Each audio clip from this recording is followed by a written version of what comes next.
Bienvenue sur Manipura, un podcast de développement spirituel qui s'adresse à vous si vous souhaitez vous reconnecter à votre plein pouvoir en prenant confiance en vos capacités et en étant aligné avec vous-même et l'univers, vers une sphère émotionnelle et mentale équilibrée et un ego sain.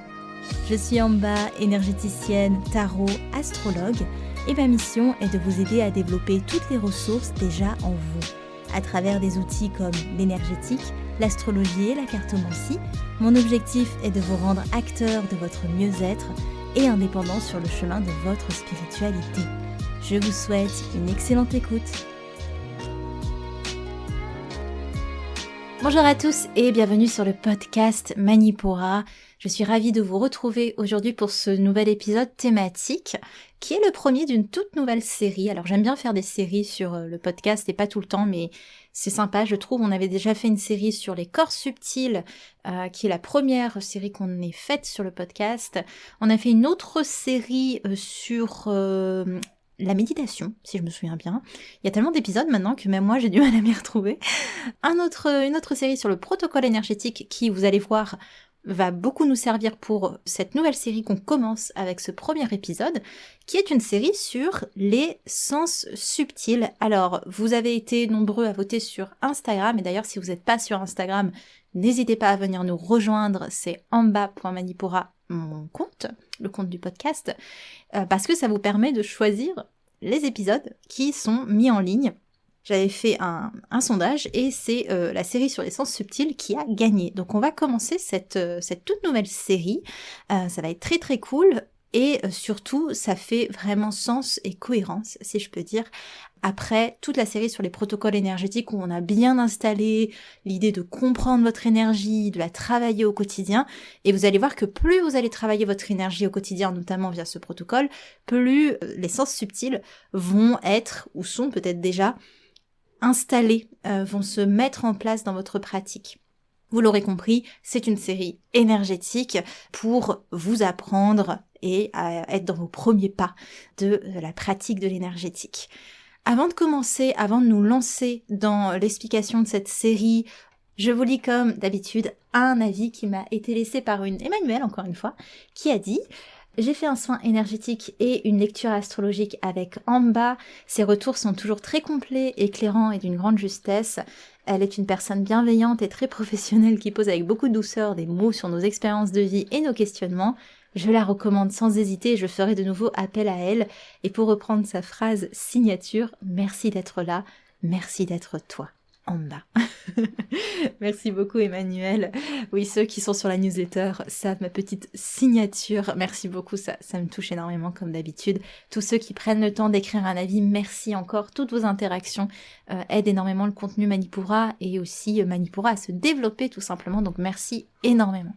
Concernant cette nouvelle série, je vais vous expliquer ce qu'on va voir exactement. Déjà, ce premier épisode, on va définir ce qu'est un sens subtil, c'est l'épisode introduction, et après on aura les épisodes sur la clairvoyance, la clairaudience, le clair-ressenti, le clair-odorat, la clair-connaissance, et un dernier épisode pour vous donner les pièges à éviter ou vous donner les meilleurs conseils pour continuer votre pratique. Je vais mettre en place une plateforme comme pour le protocole énergétique, une plateforme de cours avec cette petite série où vous pourrez retrouver les épisodes et aussi les exercices à faire juste à la suite de chaque sens subtil, donc ça va arriver. Je vous mets déjà l'accès à la plateforme normalement en description de cet épisode. Ça va se remplir au fur et à mesure que les épisodes seront sortis, donc c'est normal si pour l'instant il n'y a qu'un cours qui correspond simplement à cet épisode. Donc ne vous inquiétez pas, ça va arriver, mais au moins vous pouvez déjà vous inscrire et accéder au fur et à mesure des publications d'épisodes aux exercices par sens subtil. Mais on ne va pas mettre la charrue avant les bœufs. Je vous ai déjà dit la surprise avant même qu'on se mette au travail, c'est pas très professionnel, ça vous motive pas ça, c'est pas bien, j'ai mal géré ma pédagogie. Bref, les sens subtils. Pourquoi on s'y intéresse ? Les sens subtils, ce sont nos antennes. Quand on va être dans la pratique de l'énergétique, les sens subtils, qu'est-ce que c'est ? C'est la version subtile de nos sens, tout simplement. La clairvoyance, c'est le sens subtil c'est la version subtile de notre sens de la vue. La clairaudience, c'est la version subtile de notre ouïe, de notre sens de l'ouïe, tout simplement, etc., etc. Donc c'est vraiment la version subtile de nos sens. Ça nous permet de se repérer sur le domaine du subtil. Là où les sens vue, ouïe, odorat, etc. nous permettent de nous repérer dans le monde matériel, les sens subtils nous permettent de nous repérer dans le monde subtil. Tout simplement, c'est simplement une version beaucoup plus affinée et aussi connectée à la fréquence des plans subtils. Et ça me permet aussi de démentir directement ce que les sens subtils ne sont pas. Les sens subtils, ce n'est pas votre intuition. C'est des choses, c'est complètement différent. L'intuition, c'est votre 6e sens, tout simplement. L'intuition, c'est vraiment ce ressenti intérieur qui passe par le cœur, qui est fulgurant. Et les sens subtils, ce sont des outils, ce sont nos sens, les autres sens que l'on a. Et l'intuition, c'est ce 6e sens. Donc c'est pas la même chose, ok ? C'est tous des sens, mais les sens subtils ne sont pas des sens d'intuition. C'est des sens de ressenti. Ressenti via ce que l'on écoute, ce que l'on voit, ce que l'on ressent, alors que l'intuition, c'est ce ressenti fulgurant à l'intérieur de soi, de ce qui est le plus juste pour nous. L'intuition, c'est la justesse de notre alignement, c'est notre radar intérieur. Comme ça, on a bien défini ce que c'est et ce que ce n'est pas. Et vous allez peut-être me dire, à ce stade, ouais, mais bon, est-ce que c'est pour moi ? Est-ce que je vais y arriver ? Est-ce que c'est quelque chose qui m'est accessible ? Parce que ça m'a l'air quand même d'être assez hors de portée ou inatteignable, ou je sais pas. Peut-être que vous vous dites des choses comme ça, ou que vous n'avez pas des prédispositions pour. Alors, cassons les mythes ensemble. J'adore faire ça, me casser les mythes. Tout le monde peut développer ces sens subtils, parce que tout simplement, on les a tous. On a tous accès à nos sens subtils, mais à un pourcentage différent, si je peux dire, et avec des prédispositions différentes. Je dis souvent aux élèves, pour les aider à comprendre ça, que c'est comme, il y a des gens qui sont très souples naturellement, donc forcément ce sera peut-être un peu plus facile pour eux de faire du yoga, mais ils vont devoir, dans leur cas, apprendre à gérer leur souplesse pour, s'il y a un côté hyper laxe, pour ne pas se faire mal. Donc, ils vont devoir apprendre à réguler, à maîtriser leur souplesse. C'est un autre travail pour eux, et pour les gens qui ne sont pas très souples, ça va demander un peu plus d'investissement, de pratique, mais en soi, c'est possible. Et surtout, il faut faire aussi avec nos différences. On a tous des corps différents, on a tous des prédispositions différentes, et il faut s'adapter à ça. Pourquoi je fais le parallèle avec cet exemple ? Là où il y a des gens qui vont être très sensibles de base, ça va être forcément plus facile pour eux de se connecter à leur sens subtil, mais pour eux-mêmes, il y a un travail à faire de régulation, parce que leur canal est en général tout le temps ouvert ou assez exacerbé, et c'est, je dirais pas un enfer à vivre, mais c'est un travail de régulation qui est un travail tout aussi important et fastidieux que des personnes pour qui les sens subtils, les ressentis ne sont pas très développés. Il va falloir mettre la main à la pâte, va falloir pratiquer pour développer tout ça. Et forcément, il y a des prédispositions vis-à-vis des corps de certains et d'autres. Il y a des personnes qui vont avoir des facilités dans un sens subtil, des difficultés dans un autre.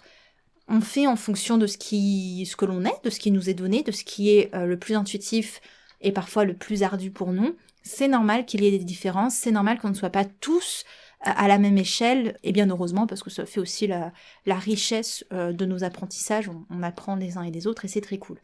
Voilà, juste pour vous dire ça va être très important de poser ça là, que tout le monde peut travailler ces sens subtils. Ça demande de la pratique, ça demande de l'entraînement, ça demande de l'engagement et de l'investissement, tout simplement. Parce que c'est comme tout dans la vie, il faut pratiquer pour pouvoir développer des choses, tout simplement.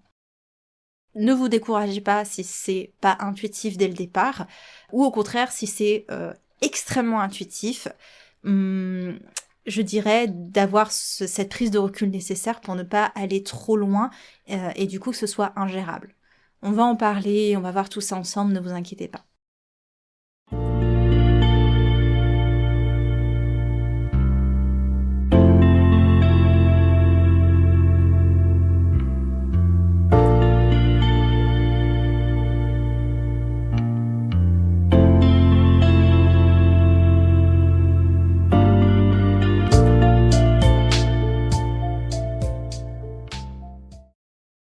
Dans tous les cas, les sens subtils, ce sont des vibrations que l'on retranscrit de la sphère subtile. Donc on va capter des vibrations selon un sens différent. Voilà, un sens, par exemple la clairaudience, la clairvoyance, le clair-ressenti. On va capter des vibrations. Ok ? Et ce que l'on va voir ensemble, et c'est toute la pratique de l'énergétique, on va pas aller analyser ce que l'on va recevoir comme vibration. Pour l'instant, et le but de cette série d'épisodes, c'est de vous apprendre à développer ces vibrations, à les canaliser, à les expérimenter. On n'est pas dans l'analyse de oui, j'ai ressenti ça parce que si, parce que... Non. De toute façon, dès qu'on est dans un domaine analytique, on est dans le domaine du mental, et ça c'est pour les gens qui font de l'accompagnement en énergétique comme les énergéticiens, où c'est après avoir ressenti des choses, on va peut-être essayer d'aller chercher le pourquoi du comment, mais c'est le travail d'après. Pour l'instant on s'en fiche, pour l'instant on est vraiment dans comment se reconnecter à ses ressentis et comment les développer, ok ?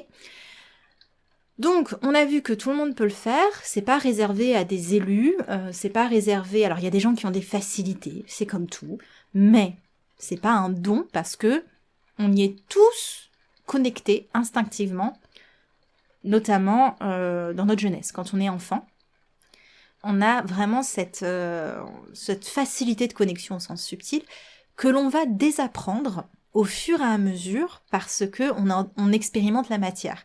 On est venu s'incarner, donc notre âme, toute subtile dans son monde astral, elle est encore bien connectée aux vibrations subtiles, célestes, et elle va venir s'incarner, donc au fur et à mesure, elle va commencer à faire l'expérience de l'incarnation, donc forcément elle perd un petit peu parfois de cette connexion au subtil, en faveur d'une connexion plus au tangible, au matériel. Ça fait partie de l'incarnation, c'est pas grave. Il y a des personnes qui vont jamais trop perdre cette connexion aux vibrations subtiles, et il y en a certaines qui, au contraire, vont complètement perdre ça et être à 100% dans le monde tangible, avec un ancrage très très fort. Tout ça pour dire que c'est quelque chose que l'on a, qui est inné, mais qu'il faut entretenir, ou qu'il faut réapprendre, parce que on a eu tendance à désapprendre notre connexion au subtil en faveur de notre expérience d'incarnation. C'est tout à fait normal, c'est tout à fait ok. Donc comme je vous ai dit, le but de cette série, c'est de vous reconnecter, de réapprendre cette connexion à vos sens subtils et ou d'affiner cette connexion si vous avez déjà des prédispositions. Un autre point qu'on va casser ensemble, c'est que en soi les sens subtils ne sont pas nécessaires. Mais pourquoi tu nous fais faire ça en bas? Non, les sens subtils ne sont pas essentiels pour vivre votre spiritualité. Vous pouvez totalement vivre votre spiritualité, réguler votre ego, travailler sur vous, travailler sur vos aspirations d'âme, travailler sur votre karma, travailler sur tous vos blocages, etc., etc. Vous pouvez le faire, et même vivre votre spiritualité, vivre dans le cœur, vivre dans votre alignement, sans les sens subtils. C'est possible. La spiritualité n'est pas égale sens subtil. Pas du tout. On peut vivre sa spiritualité, on peut s'élever en tant qu'âme dans notre chemin spirituel, même sans avoir développé les sens subtils. Les sens subtils, ce sont des outils. Alors, c'est très utile, notamment quand on est accompagnant, parce que ça nous permet d'avoir plein de ressentis et de compréhensions différentes de la personne qu'on accompagne. Et c'est aussi utile quand on s'accompagne soi seul, parce que on va comprendre des choses différemment, on va aller capter des messages de nos guides, on va être beaucoup plus affûté et ouvert à la conscientisation de choses. Alors certes, voilà, ça facilite le travail peut-être dans sa spiritualité, mais ce n'est pas essentiel et à 100% nécessaire. Ça nous permet de nous reconnecter à notre vibration d'être spirituel, c'est sûr. Ça nous permet de nous connecter à l'astral, ça c'est clair. Mais en soi, voilà, c'est pas une obligation. En énergétique, pourquoi on s'intéresse au sens subtil, justement, comme je vous l'ai dit, ça va être des outils, ça va être nos guides. Souvent, quand les élèves ont bien développé leur clair ressenti, je leur dis qu'à un moment donné, et c'est ce qui se passe, les mains vont devenir le guide du soin. Elles vont suivre leurs mains sans aller comprendre, sans aller chercher, il va y avoir quelque chose d'assez évident. Donc en énergétique, les sens subtils, ça va devenir nos guides, ça va devenir ce qui nous amène à certaines zones, nous fait comprendre les densités ou les manques dans le corps éthérique, ça va nous permettre de repérer les anomalies dans le corps, dans les corps subtils, ça va devenir des guides. Vraiment. Par exemple, donc là je parle du clair ressenti, mais ça peut être aussi, dans mon cas par exemple, la clairaudience, je vais entendre des mots et des phrases qui vont clairement me donner une compréhension du soin et une compréhension de ce qui est attendu de moi. Ça peut être aussi la clairvoyance avec les flashs, etc., etc. Les sens subtils, ça devient des outils de perception de ressenti, et dans ces perceptions-là, on arrive à développer quelque chose en soi. Même si, encore une fois, les sens subtils ne sont pas obligatoires. Ça, je l'ai répété beaucoup aux élèves, et on verra ça dans le dernier épisode de cette série, que justement, les ressentis ne font pas tout et ne sont pas obligatoires. On aura tout le temps de développer ça. Ce qui va être important, surtout, en fait, derrière la pratique de nos ressentis, et toute pratique de l'énergétique, de manière générale, quel que soit l'exercice que vous faites en énergétique, c'est l'intention que vous mettez derrière. Même, je dirais, dans tout ce que vous faites dans la vie, c'est l'intention que vous mettez derrière vos actions, vos élans, élan de cœur, qui va impacter, qui va être le plus important. Pour savoir ce que je veux dire quand je parle d'intention, de mettre de l'intention, d'avoir l'intention et d'avoir une intention juste, etc., etc. Bref, je vous invite à aller voir l'épisode 131 où j'ai fait toute une partie sur l'intention. Mais n'hésitez pas à aller l'écouter. Et de manière générale, je vous encourage, parce que cet épisode sur l'intention, c'était le dernier épisode de la série sur le protocole énergétique. Pour moi, il faut que vous ayez suivi, absolument d'ailleurs, la série sur le protocole énergétique avant de commencer cette série sur les sens subtils. Je vous en prie, ça ne servira à rien pour vous de faire cette série sur les sens subtils si vous n'avez pas appris à placer votre protocole énergétique. C'est très très important, et je mets un gros disclaimer là-dessus. L'imbriquement des séries sur le podcast, ça a quand même un sens au niveau de l'ordre. Apprenez à placer votre protocole énergétique avant même de commencer cette série sur les sens subtils, parce que vous allez voir que de toute façon, déjà ça va vous aider, ça va vous permettre d'être plus pertinent, et vous allez totalement avoir du mal en fait à développer vos sens subtils si vous n'avez pas un protocole énergétique solide derrière. Enfin, quand je dis solide, c'est régulier et adapté à vous. Hyper important. Vous aurez prévenu. Vous n'aurez pas du tout les mêmes résultats, voire peut-être pas vraiment de résultats si vous n'avez pas ce travail de votre énergie, de la compréhension de votre énergie que permet le protocole énergétique. Parce que forcément, avant d'aller chercher à ressentir le monde subtil, encore faut-il que vous compreniez votre propre énergie, que vous sachiez comment elle est, qu'est-ce qui l'impacte, notamment avec la météo énergétique. C'est hyper important d'avoir cette première approche. D'abord le regard sur soi, la compréhension, le ressenti de soi, avant d'aller chercher à ouvrir ses ressentis et aller faire des captations du monde subtil. Ok ? Très très important. Pour ceux qui ont des prédispositions particulières, ou pour qui c'est un peu plus facile, ou même de manière générale pour tout le monde, ok. Ce qui est important dans l'appréhension des sens subtils, pour moi, c'est ce que j'appelle la flexibilité de canal. C'est une grosse partie de la pratique dans la formation énergétique que je donne aux élèves. Donc on fait un gros travail là-dessus. Mais en clair, c'est comme je vous disais, quelqu'un qui a des prédispositions, pour cette personne-là, l'exercice qui sera le plus ardu dans son cas, c'est non pas d'ouvrir ses perceptions parce qu'elles sont déjà très ouvertes, c'est justement de réguler l'ouverture de ses perceptions.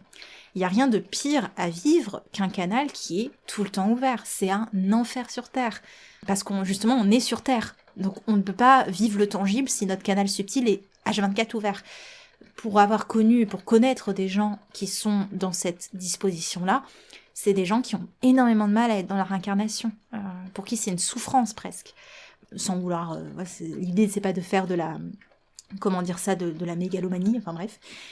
Mais c'est de vous dire que, pour moi, une maîtrise de ces sens subtils, c'est pas de les avoir tous de maîtriser, parce que déjà, je pense pas que ce soit possible. En général, on a toujours 1 ou 2 sens subtils de prédilection, et les autres suivent, voire on en a 1 ou 2 qui sont pas du tout développés. En général, c'est plus cette disposition-là. Une maîtrise des sens subtils, c'est pas de tous les avoir ou de tous les maîtriser, mais de pouvoir gérer la fermeture et l'ouverture de son canal. Déjà ça, et aussi sa sensibilité. Je vais y revenir. La flexibilité du canal, c'est cette idée de justement choisir quand l'ouvrir et quand le fermer. Je me considère comme chanceuse parce que en énergétique, j'ai cet aspect où je vais pas avoir des informations sur une personne si je ne m'y connecte pas. Et ça, c'est très cool. Parce qu'il n'y a rien de plus envahissant que d'avoir des informations sur les gens quand on veut pas, quand on sollicite pas cette information-là et qu'elle vient à nous en pleine face, qu'on reçoit les ressentis de la personne, qu'on est un peu, donc imaginons on rentre dans une pièce avec 20 personnes, on a plein de connexions qui se font, les ressentis qui arrivent, c'est ingérable ou c'est compliqué. Donc je m'estime chanceuse dans l'idée que moi, l'information ne me vient pas ou de manière très distillée si je me connecte pas. Par contre, dès que je me connecte, bam, alors là ça va, c'est la cascade. Mais au moins je choisis mes moments, et ça, c'est très cool. Ça vous permet d'avoir des véritables temps de repos. Parce que les gens qui ont un canal très ouvert et qui ont du mal à le refermer, c'est d'ailleurs ce qu'on appelle le verrou énergétique de la voûte céleste, mais je vais pas vous perdre maintenant, mais sachez que ça a un nom.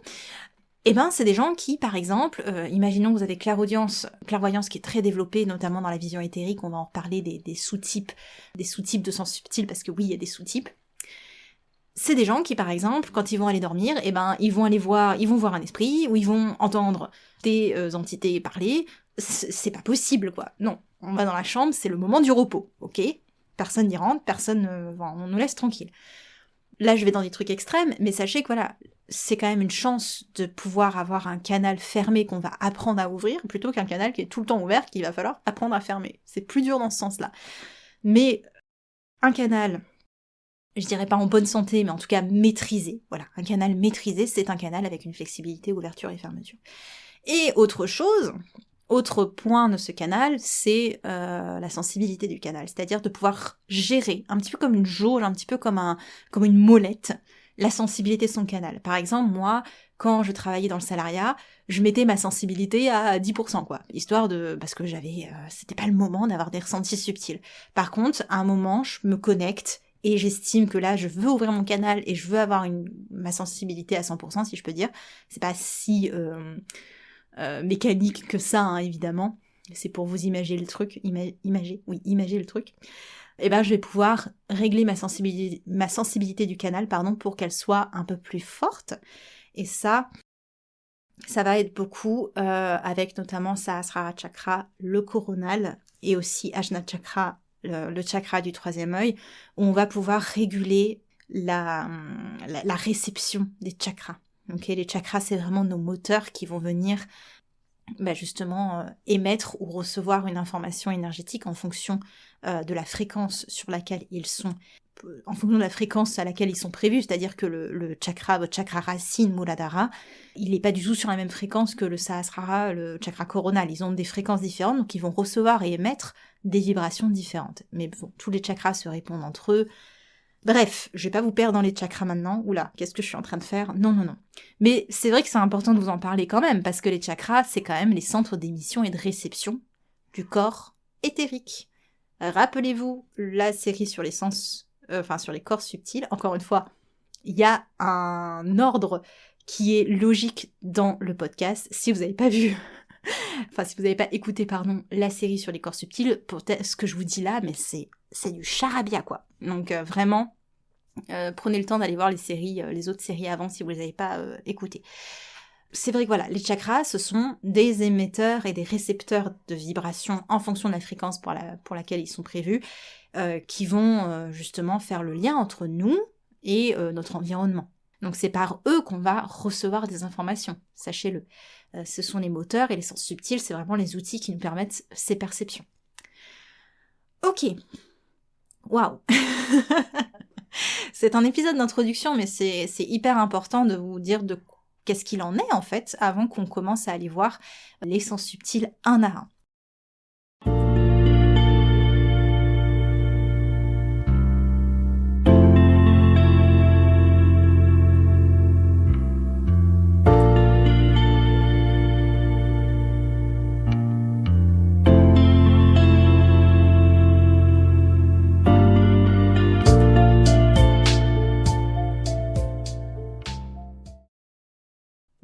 point supplémentaire, je vous en ai déjà parlé, le protocole énergétique au quotidien va vous être extrêmement utile parce que vous allez travailler votre énergie quotidiennement et ça va vous permettre de travailler également la flexibilité de votre canal et sa compréhension.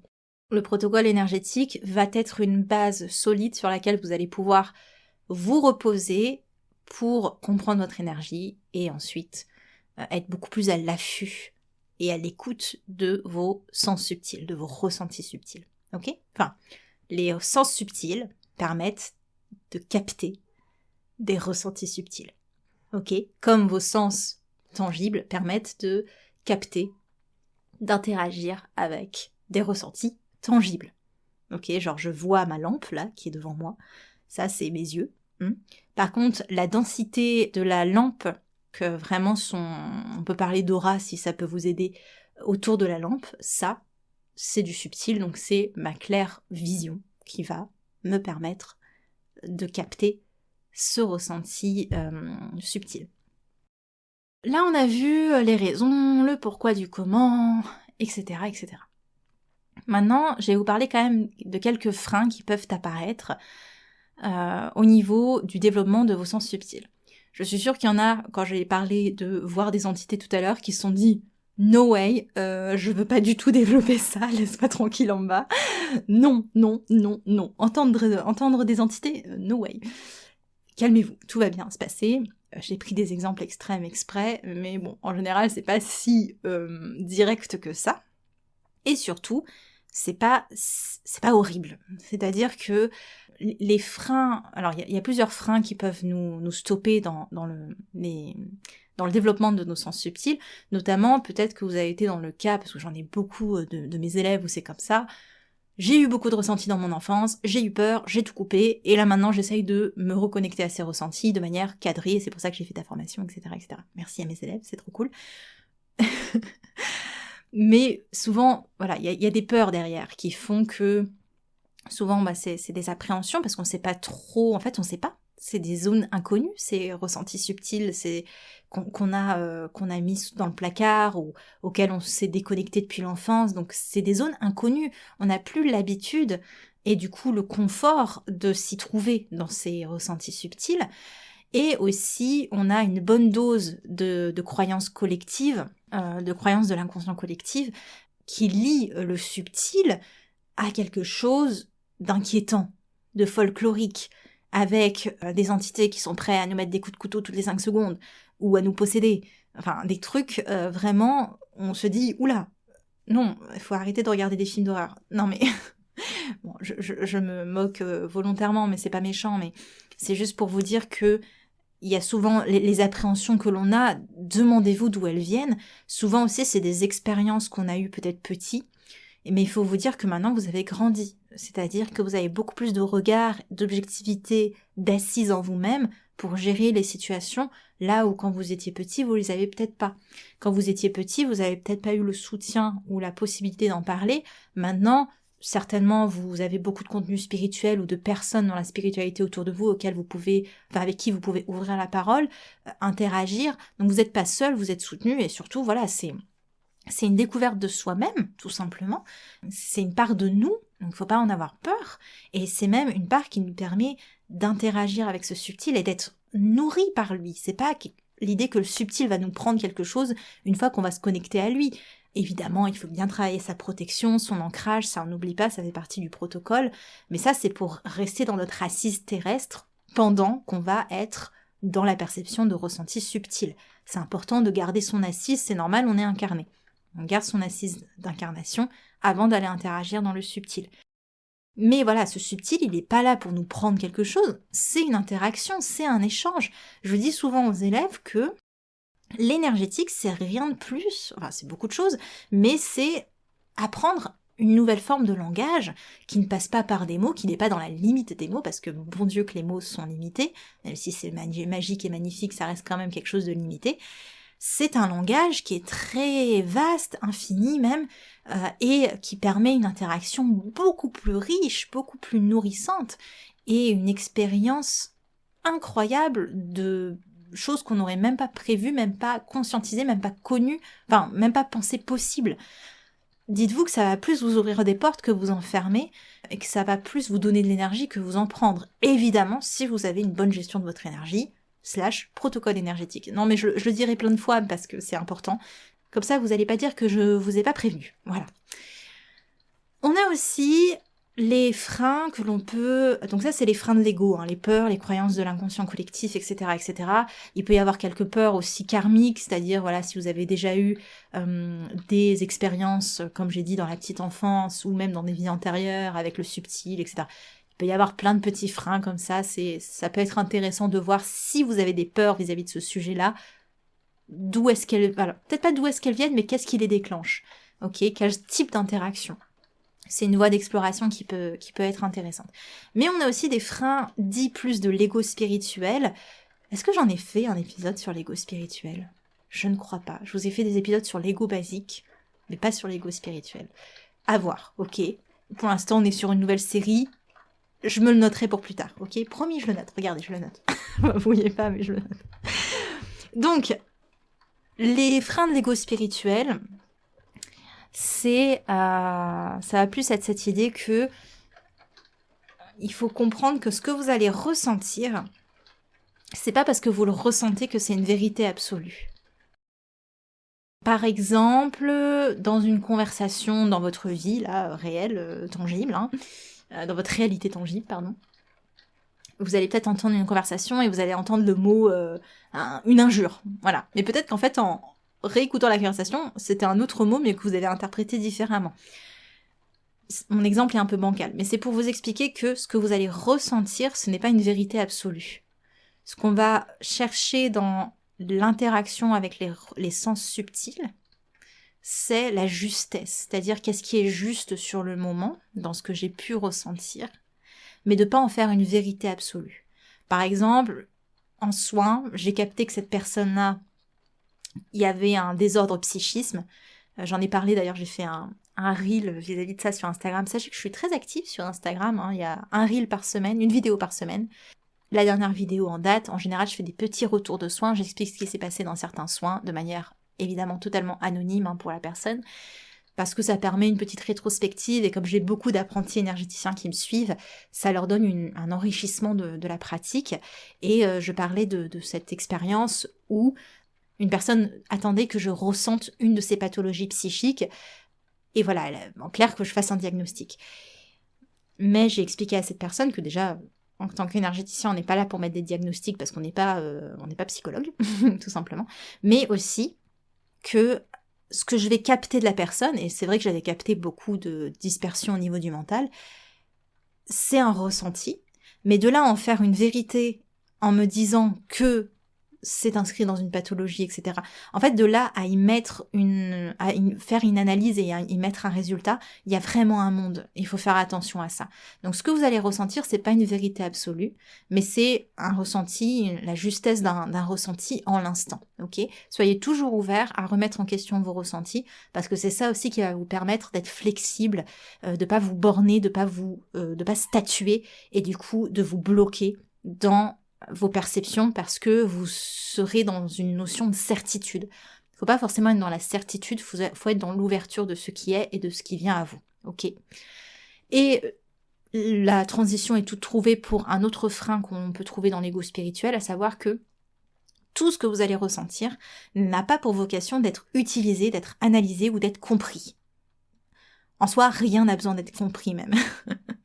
Tout ce que vous allez ressentir n'a pas besoin d'être exploité. Ok ? Par exemple, c'est pas parce que quand dans votre vie tangible, vous allez entendre une conversation au détour d'un café, ou vous allez voir, je sais pas, un panneau publicitaire, tout ce que vous voyez, ce que vous entendez, ce que vous touchez, etc., n'a pas pour vocation de vous servir, d'être exploité, etc. C'est pas parce que vous avez vu cette pub qu'il va falloir entrer en interaction avec l'objet en question et acheter. C'est pas parce que vous avez entendu cette conversation que tout d'un coup vous êtes impliqué et que vous pouvez donner votre avis. C'est juste pour vous dire que, pareil dans le subtil, vous allez capter une multitude d'informations. Moi, parfois, je capte des trucs en soins. Je me dis, oula, mais en fait, c'est parce que le corps garde des mémoires, et parfois, il y a plein de mémoires qui n'ont pas... Alors, en général, quand elles pop-up dans le soin, c'est peut-être qu'elles ont une utilité, hein, mais pas tout le temps. Et vraiment, tout n'a pas pour vocation d'être exploité.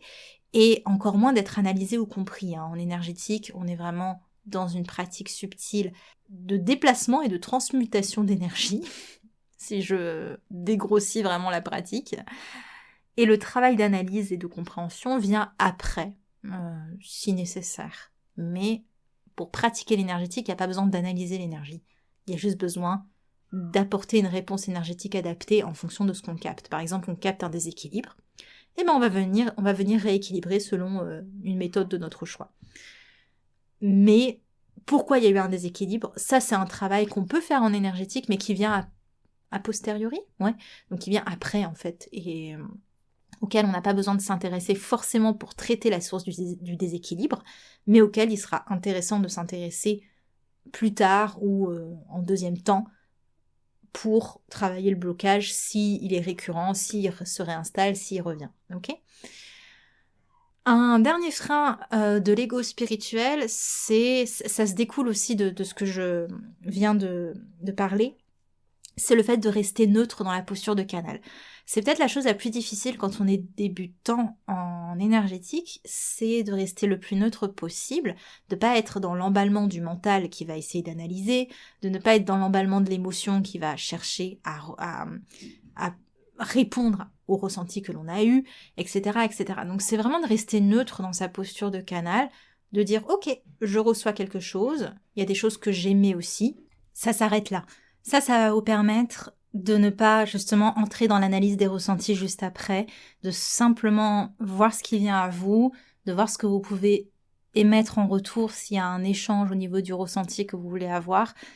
On est vraiment dans cet aspect d'interaction, pas dans cet aspect d'analyse, donc rester le plus neutre possible pour aussi ne pas dépenser de l'énergie, parce que dès qu'on est plus neutre, on est impliqué. Si on est impliqué, on va utiliser notre énergie pour maintenir l'interaction. Alors oui, faire appel à vos ressentis dans un premier temps, ça va vous demander de l'énergie, donc vous allez être quand même un petit peu impliqué, mais en énergétique, et c'est ce qu'on apprend, enfin c'est ce que j'apprends aux élèves, après on n'utilise pas notre énergie, juste pour maintenir le canal, mais c'est l'univers qui va faire le moteur énergétique, si je peux dire, de telle sorte qu'on n'a pas à puiser dans notre propre énergie. C'est pour plus tard, on verra ça plus tard, mais je voulais simplement vous lister les quelques freins que l'on peut trouver ou qui peuvent se manifester ou rendre un peu plus difficile la pratique de nos sens subtils. Voilà, c'était une très belle introduction, je pense. Au moins, ça vous donne le ton. Pour cette série, on va voir, comme je vous ai un petit peu expliqué au début, la clairvoyance, la clairaudience, le clair ressenti, le clair-odorat et la clair-connaissance en un épisode parce que j'ai un petit peu moins de choses à dire sur ces deux-là, je vous expliquerai pourquoi. Et enfin, on aura un dernier épisode, un petit peu de disclaimer, mais aussi pour vous lancer dans la pratique sans crainte, sans peur, en défaisant quelques blocages au passage. Donc on va avoir ce dernier épisode pour casser une nouvelle fois tous les blocages et les peurs qui ont la vie dure. Voilà. Comme j'ai pu vous le dire aussi au tout début de cet épisode, je mets en place une petite plateforme comme pour la série sur le protocole énergétique. Je vous mets une plateforme de cours sur cette série des sens subtils qui va être alimentée au fur et à mesure. Donc encore une fois, c'est normal qu'il n'y ait rien pour l'instant dessus à part cet épisode parce que je vais vous mettre des petites fiches exercices au fur et à mesure que les autres épisodes apparaissent, tout simplement. Ok ? Voilà pour ce premier épisode de cette nouvelle série, j'espère que ça va vous plaire et n'hésitez pas si ça vous sert dans tous les cas à partager. Moi mon rôle en tant que formatrice en énergétique c'est vous donner les outils et évidemment tout ça, tout l'accompagnement et justement le soutien de votre pratique, ça je le fais en formation avec les élèves mais au moins vous avez quelques petites directions dans ce podcast et j'espère que ça vous aide. Donc si vous connaissez des gens qui s'intéressent à l'énergétique, qui ont envie d'apprendre, n'hésitez pas à diffuser le podcast, ça me ferait hyper plaisir et dans tous les cas, moi je vous remercie de votre présence, n'hésitez pas à interagir si ça vous a servi et je vous retrouve dans un prochain épisode pour qu'on parle de notre premier sens et je pense qu'on va aller sur... On verra bien, ok ? Ça va être la surprise. À bientôt, merci beaucoup de votre écoute. C'était Amba de Manipura. À l'épisode prochain. Merci. Manipura, c'est déjà terminé pour aujourd'hui. Je vous remercie de votre écoute et si cela vous a plu, n'hésitez pas à partager ou à laisser un avis sur votre plateforme d'écoute. Pour continuer vos explorations, vous pouvez accéder gratuitement au contenu Manipura sur la newsletter, les réseaux sociaux ou le site internet en cliquant sur le lien dans la description de l'épisode. Quant à moi, je vous dis à la prochaine et surtout, prenez bien soin de vous.